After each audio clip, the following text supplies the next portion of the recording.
भगवान शिव ने माता पार्वती को बताया 3 प्रकार का भोजन करने से मनुष्य की आयु कम होती है। एक समय की बात है, माता पार्वती ने भगवान शिव से पूछा, हे स्वामी, मनुष्य को किस प्रकार का भोजन करना चाहिए? किस प्रकार का भोजन मनुष्य की आयु को बढ़ाने वाला होता है और किस प्रकार का भोजन मनुष्य की आयु को कम करने वाला होता है, और किस दिशा में मुख करके भोजन करना चाहिए? कृपा करके आप मेरे इन प्रश्नों का उत्तर दीजिए। तब भगवान शिव कहते हैं, देवी, आज आपने समस्त मनुष्य जाति के कल्याण के लिए बहुत ही महत्वपूर्ण प्रश्न किए हैं। तब भगवान शिव कहते हैं, देवी, आज आपने समस्त मनुष्य जाति के कल्याण के लिए बहुत ही महत्वपूर्ण प्रश्न किए हैं। यह बात सत्य है कि मनुष्य जिस प्रकार का भोजन करता है उसी के अनुसार उसका स्वभाव, भाग्य और उसका अगला जन्म निर्धारित होता है। भगवान शिव कहते हैं, देवी, मैं तुम्हें एक पवित्र कथा सुनाता हूँ। उस कथा में तुम्हारे सभी प्रश्नों के उत्तर तुम्हें मिल जाएंगे। प्राचीन समय की बात है, एक बहुत बड़ा वन था। उस वन में एक छोटा सा तालाब था। एक बार उस तालाब के पास से एक ऋषि गुजर रहे थे तो उन्हें तालाब के पास ही एक सुंदर और पवित्र कुटिया दिखाई दी। उस कुटिया में कोई साधु महात्मा नहीं रहता था। वह कुटिया पूरी तरह से खाली थी। वह ऋषि एक रात के लिए उस कुटिया में रुक गए और सुबह उठकर वे उस तालाब के पास चले गए तो उन्हें रास्ते में एक मुर्दा दिखाई दिया, अर्थात एक औरत की लाश पड़ी हुई थी। उस लाश को देखकर ऋषि ने सोचा कि यह कौन है और इसकी मृत्यु कैसे हुई तथा यह इस वन में किस लिए आई होगी। ऋषि को उस मरी हुई औरत के बारे में जानने की अभिलाषा हुई। तभी अचानक आकाश मार्ग में उन्हें एक दिव्य विमान दिखाई दिया और वह दिव्य विमान उस तालाब के किनारे पर आकर रुक गया और उस विमान से एक दिव्य औरत उतरी और वह उस तालाब में नहाने के लिए चली गई। भगवान शिव कहते हैं, देवी, वह औरत जो थी वह राजकुमारी थी। तालाब में नहाने के बाद वह बाहर आई और उस मुर्दे का मांस खाने लगी। उसने भर पेट उस मुर्दे का मांस खा लिया और फिर से विमान में बैठकर स्वर्ग की ओर जाने लगी। तभी ऋषि ने उस राजकुमारी को आवाज लगाई, हे देवी, तुम कौन हो? तुम स्वर्ग की अप्सराओं की तरह दिखाई पड़ती हो, लेकिन तुम्हारा भोजन राक्षसों की तरह है। तुम मुर्दे का मांस क्यों खा रही थी? ऐसा भोजन भला कोई देवता कैसे कर सकता है? फिर उस राजकुमारी ने उस ऋषि की तरफ देखा और हाथ जोड़कर प्रणाम करके कहने लगी, हे महात्मा, मैं आपको प्रणाम करती हूँ। मैं आपको मेरी कहानी सुनाती हूँ। पूर्व काल की बात है, मध्य देश में मेरे पिताजी राज करते थे और वे तीनों लोकों में प्रसिद्ध थे और वे बड़े ही धर्मात्मा राजा थे। उनकी 2 पत्नियां थी। उन दोनों से 2-2 करके 2 पुत्र और 2 पुत्रियां प्राप्त हुई। मैं उनकी सबसे छोटी पुत्री थी और मेरा नाम चंद्रकांता था। और एक दिन मेरे मन में वैराग्य जाग उठा और तपस्या करने के लिए मैं इस वन में चली आई। फिर इस तालाब के किनारे पर आकर मैंने कठोर तप करना शुरू किया। कई हजार वर्षों तक मैंने घोर तप किया और उसी के प्रभाव से मुझे स्वर्गलोक की प्राप्ति हुई। लेकिन स्वर्गलोक पहुंचने के बाद भी मुझे भूख और प्यास अधिक सताने लगी। मेरी सभी इंद्रियां तिलमिला उठी। फिर मैंने स्वर्गलोक के सर्वश्रेष्ठ देवता धर्मराज से पूछा, हे धर्मराज, मैंने तो सुना है कि स्वर्गलोक में किसी भी प्राणी को भूख और प्यास नहीं लगती। फिर मुझे भूख और प्यास क्यों लग रही है? यह मेरा पीछा क्यों नहीं छोड़ रही है? कृपा करके आप मुझे बताइए कि मैं ऐसा कौन सा भोजन करूं?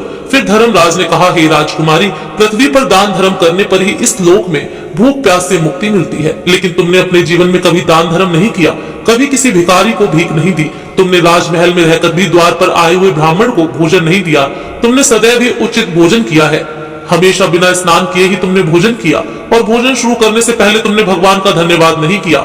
स्वादिष्ट भोजन को दूसरों को दिए बिना ही तुमने उसे ग्रहण किया। इसी कारण से तुम्हें यह घोर पाप लगा है। इसलिए तुम्हें स्वर्ग लोक में भी भूख और प्यास का कष्ट उठाना पड़ रहा है। जीवित रहते हुए तुमने अनेक प्रकार के व्यंजनों का अकेले ही सेवन किया है। अनेक प्रकार के पकवान तुमने अकेले ही खाए हैं, दूसरों को नहीं दिए, जिससे तुम्हारा शरीर तो निरोगी बन गया परंतु तुम्हारा पुण्य क्षीण हो गया। अब तुम्हारे लिए एक ही उपाय है। उस तालाब के पास तुम्हारा मृत शरीर पड़ा हुआ है। तुम उसी का मांस खाकर अपनी भूख मिटाओ। भगवान शिव कहते हैं, देवी, धर्मराज के द्वारा इस प्रकार से कहने पर राजकुमारी ने कहा, हे धर्मराज, अपने शरीर का भक्षण कर लेने के पश्चात मेरा क्या होगा? उसके बाद मैं क्या खाऊंगी? मेरे खाने के लिए कुछ भी शेष नहीं रहेगा। कृपया कुछ ऐसा भोजन बताएं जिसका भक्षण कर लेने पर भूख मिट जाए और जो कभी खत्म ना हो। तब धर्मराज कहते हैं, हे राजकुमारी, तुम्हारे शरीर को ही मैंने अक्षय बना दिया है। उसे तुम रोज खाओगी फिर भी वह समाप्त नहीं होगा। वह दूसरे दिन फिर से ताजा हो जाएगा। उस मृत शरीर के अंग फिर से प्रज्वलित हो जाएंगे और उन्हें तुम फिर से खा सकोगी। और जब तुम्हें अपने शरीर का मांस खाते हुए 200 वर्ष बीत जाएंगे, उसके बाद उस जंगल में एक दिन महर्षि भारद्वाज पधारेंगे और उन्हीं के द्वारा तुम इस पाप से मुक्ति पा सकोगी। इस प्रकार से राजकुमारी ने सारी बात महर्षि भारद्वाज को बता दी और कहने लगी, हे मुनिवर, मेरा शरीर कभी नष्ट नहीं होता और मैं रोज आकर अपने शरीर का मांस खाती हूँ। ना जाने कब महर्षि भारद्वाज यहाँ पधारेंगे और मुझे इस कष्ट से मुक्ति दिलाएंगे। ऐसा सोचते हुए मुझे 200 वर्ष बीत चुके हैं और मैं आज भी उनकी राह देख रही हूँ। राजकुमारी की यह बात सुनकर महर्षि भारद्वाज बोले, अच्छा, तो तुम्हारे सौभाग्य से मैं यहाँ पर आया हूँ। मैं ही महर्षि भारद्वाज हूँ। कहो मैं तुम्हारी किस प्रकार से सहायता कर सकता हूँ? तब राजकुमारी बहुत प्रसन्न हुई और महर्षि भारद्वाज के चरणों में गिर पड़ी। राजकुमारी ने कहा, हे मुनिवर, कृपया आप मुझे इस घृणित आहार से मुक्त कीजिए तथा जिस पाप के कारण मुझे यह प्राप्त हुआ है उस पाप से भी मुझे मुक्त कीजिए, जिससे मुझे अक्षय लोक की प्राप्ति हो सके।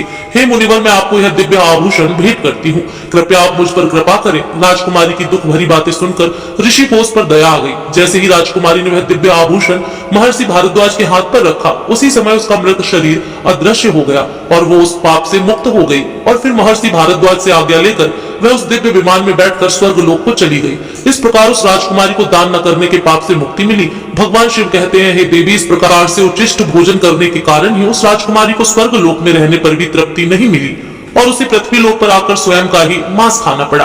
हे देवी, अब मैं तुम्हें भोजन के नियम बताता हूँ, आप इसे ध्यान से सुनिए। भोजन शुरू करने से पहले थोड़ा सा अन्न भूमि पर रखना चाहिए ताकि देवता, पशु, पक्षी, कीड़े मकोड़े अपने कर्म बंधन से बंधे हुए हैं, उन सभी को अन्न की प्राप्ति हो सके। यदि भोजन करते समय द्वार पर कोई अतिथि आ जाए तो उसका स्वागत करें और उसे आसन देकर प्रणाम करके उसका आदर सत्कार करें।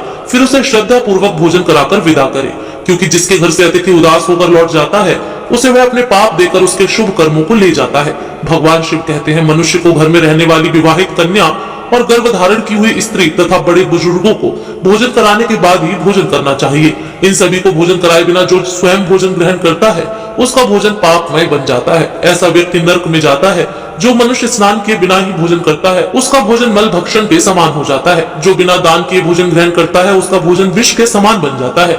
मनुष्य को चाहिए कि परोसे हुए भोजन का अग्रभाग अग्नि को देकर ही भोजन करना चाहिए। भोजन को एकाग्रचित होकर करना चाहिए। भगवान शिव कहते हैं, देवी, पूर्व दिशा में बैठकर भोजन करने से व्यक्ति रोगों से और मानसिक तनाव से मुक्त हो जाता है। बीमार बुजुर्गों को पूर्व की ओर मुख करके भोजन अवश्य करना चाहिए, इससे उनके स्वास्थ्य में सुधार होता है, क्योंकि पूर्व दिशा उगते हुए सूर्य की दिशा है और सूर्य देव बल, आरोग्य तथा दीर्घायु प्रदान करते हैं। विद्या की अभिलाषा रखने वाले मनुष्य को उत्तर दिशा की ओर मुख करके भोजन करना चाहिए। यह दिशा देवी सरस्वती की दिशा है और ध्यान रहे, दक्षिण दिशा की ओर मुख करके भोजन नहीं करें, यह मृत्यु की दिशा होती है। इस दिशा में मुख करके भोजन करने से आयु कम होती है। टूटे फूटे बर्तनों में भोजन नहीं करना चाहिए, दुर्भाग्य को निमंत्रण देता है। भोजन हमेशा साफ और स्वच्छ थाली में ही करना चाहिए। एकादशी के दिन तामसिक अन्न का सेवन नहीं करें। जो मनुष्य एकादशी के दिन तामसिक अन्न अर्थात मांसाहार का सेवन करता है, माता लक्ष्मी उसे छोड़कर चली जाती है। भोजन के बाद थाली में हाथ धोना अनुचित माना गया है। थाली में हाथ धोने से अन्न का अपमान होता है। भोजन के बाद थाली में हाथ धोने वाले लोग नीच योनि में जन्म लेते हैं। सबसे महत्वपूर्ण बात, ध्यान रहे कि व्यक्ति को बिस्तर पर बैठकर कभी भी भोजन नहीं करना चाहिए। ऐसा करने से व्यक्ति कई प्रकार के रोगों से ग्रसित हो सकता है। भोजन केवल जमीन पर आसन लगाकर ही करना चाहिए। भोजन करते समय दिशाओं का ध्यान रखना बहुत ही आवश्यक होता है। यदि गलत दिशा में बैठकर अथवा गलत दिशा में मुख करके भोजन करने से व्यक्ति को उसके अनिष्ट कारण परिणाम प्राप्त होते हैं। भगवान शिव कहते हैं, जिस भोजन के ऊपर से कोई पैर रखकर चला गया हो अथवा कोई व्यक्ति भोजन को लांघ कर गया हो तो ऐसे भोजन को कभी नहीं खाना चाहिए। ऐसा भोजन अशुद्ध हो जाता है। ऐसे भोजन को पशुओं को खिला देना चाहिए। दूसरों के द्वारा लांघा गया भोजन खाने से मनुष्य की आयु कम हो जाती है और उसके शरीर में अलग अलग प्रकार के रोग उत्पन्न हो जाते हैं। भगवान शिव कहते हैं, देवी, मनुष्य को दूसरों के लिए परोसा हुआ भोजन भी नहीं खाना चाहिए। जो मनुष्य दूसरों का भोजन छीन कर खाता है अथवा किसी को बिना दिए ही स्वयं उस अन्न का उपभोग करता है, उससे देवी अन्नपूर्णा नाराज हो जाती है। मनुष्य को हमेशा क्रोध रहित होकर ही भोजन करना चाहिए। क्रोध की अवस्था में भोजन करने से भोजन का अपमान होता है और कई व्याधियां उत्पन्न होती हैं। यदि चित्त कहीं और हो तब भी भोजन नहीं करना चाहिए और गुस्से से भरे मन से भी भोजन करना अशुभ होता है। भगवान शिव कहते हैं, देवी, जो मनुष्य जूते चप्पल पहनकर भोजन करता है, इस प्रकार के भोजन को आसुरी भोजन कहा गया है। मध्य रात्रि और मध्याह्न होने पर भी भोजन करना शुभ माना गया है। शास्त्रों के अनुसार पत्नी को पति के भोजन करने के बाद ही भोजन कर लेना चाहिए। यदि पति घर से दूर हो तो पति का ध्यान करके भोजन ग्रहण करना चाहिए। इससे पति की आयु लंबी होती है और स्त्री सदा सुहागन रहती है। पति से पहले भोजन करना शास्त्रों में अशुभ माना गया है। इससे पति की आयु कम होती है। इस प्रकार से भगवान शिव ने माता पार्वती को भोजन का महत्व और नियम बताए। हर हर महादेव।